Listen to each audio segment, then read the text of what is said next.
Երկու շաբաթ է Շարլ Ազնավուրի անվան մշակույթի պետական քոլեջի նկարիչ վերականգնողների 4-րդ կուրսի ուսանողները Սուրբ Սարգիս առաջնորդարանի սրահում եկեղեցու կտավներն են վերականգնում։ Ավելի ճիշտ մաքրում են տարիների փոշուց ու կեղտից։ Երբ առաջին անգամ իհարկե հանդիպում ունեցա Նաթան Սրբազանի հետ,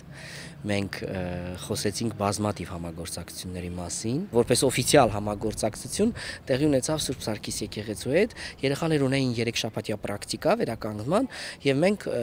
հատուկ գրությամբ դիմեցինք արդեն մայրաթոր, որպեսզի իրենք ըստ այդմի, այսինքն համակարգեն։ Ռեստավրացիայի բաժնի ղեկավար Սամվել Ենոքյանն ասում է, խմբին վստահված է միայն կտավների մաքրման աշխատանքը, իսկ ճաքեր, վնասվածքներ հայտնաբերելու դեպքում կտավները կհանձնվեն մասնագետներին։ Մինչև գործը սկսելը փոքր պրոբա բացելով արդեն հասկանալի է դառնում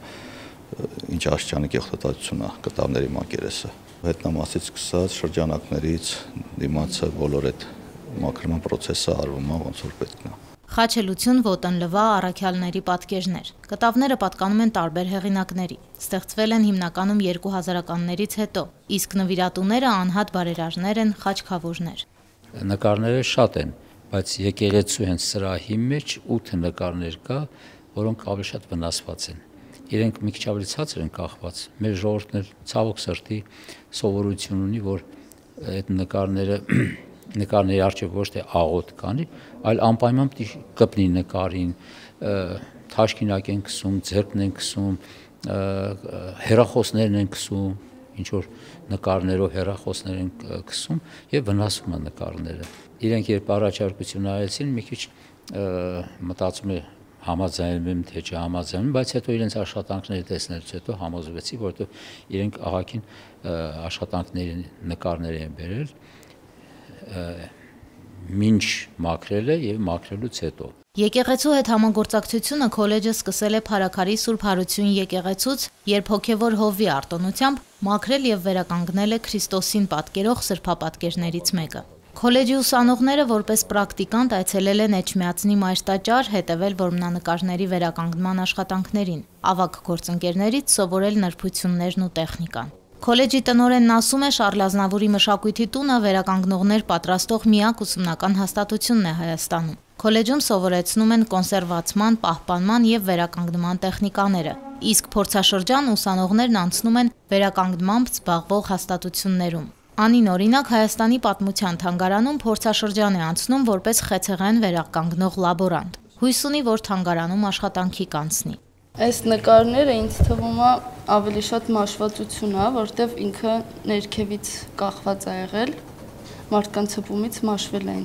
Սկզբից ոնց որ բոլորը գալիս են նկարչության, բայց հետագայում հասկանում ես, որ ավելի sense խորը շերտեր կան ու ավելի հետաքրքիր աշխարհ է։ Ես շատ սիրում եմ նկարչություն, բայց հետո ուսումնասիրելով մասնագիտությունը հասկացա, որ շատ հոգեհարազատ է ինձ ու ոնց բժիշկները բուժում են մարդկանց, մենք այդպես բուժում ենք արվեստը կարելի ասել, այս դեպքում կտավները։ Տնօրենի առաջարկով մոտ ապագայում քոլեջի երգիչ ուսանողները կընդգրկվեն եկեղեցու երգչախմբերի կազմերում։ Եկեղեցու հետ համագործակցությունը քոլեջը փորձում է երկարաժամկետ դարձնել։ Մենք լինելու ենք նաև մայրաթորում, որտեղ որ կտավներ են վերականգնվում եւ նաև որոշակի, այսինքն ինչ որ կտորներ եւս կվերականգնվեն, չգիտեմ, դա պատրված վարագույրներ կլինեն, ինչ որ պահված հագուստների կտորներ կլինեն։ Այսինքն սա ավարտելուց հետո մեր աշխատանքը շարունակվում է մայրաթորի հետ եւ երեխաները 2 շաբաթ եւս կլինեն այնտեղ։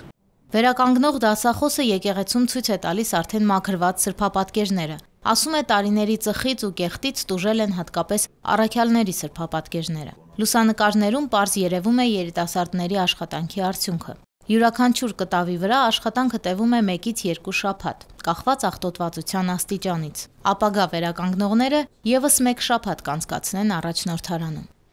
Անուշ Առաքելյան, Հարություն Տոլանյան, Եկեղեցական կյանք։